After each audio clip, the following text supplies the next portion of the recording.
I did this transformation in 3 years, and along the way, I made hundreds of mistakes. So in this video, I'll tell you the exact workout routine that I would follow if I could start again and what exercises actually work.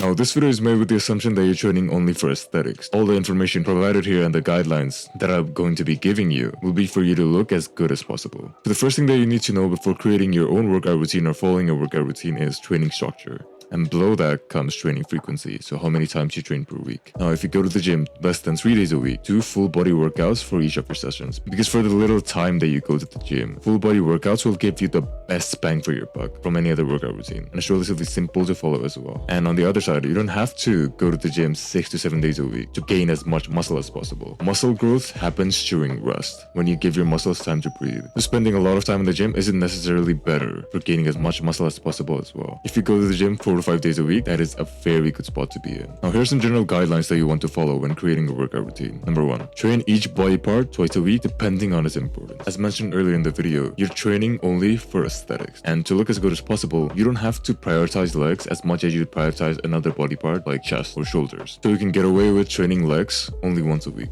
The next thing you want to know is you have to rest at least 48 hours before training the same muscle twice. So for example, on Sunday, let's say you train your chest. So you'd want to rest for the entire day of Sunday, 24 hours, and then Monday, 48 hours. And then ideally, the next time you train chest would be on Tuesday. Muscles take time to recover, and if you train your muscles during the time that they're recovering, they're not going to be able to produce as much force. So as a byproduct, you won't gain as much muscle. And here's some common workout splits that you can try out if you're completely new to the gym. Push-pull legs, Arnold, upper and lower. Just go to Google and you'll be able to find hundreds of variations of these. Find one which works to your scenario and then customize it down the road. The second thing you need to know about workout routines is exercise selection. How many exercises you need to do, what the best exercises are for each body part. You'll be surprised to know how many people who have 2 to 3 years of experience under the belt get these concepts wrong. So on the basis of importance, here's how many exercises you need to do. So for shoulders, chest and back, they're the most important muscles when it comes to looking as good as possible. You want to do 3 exercises for each. So 3 for back,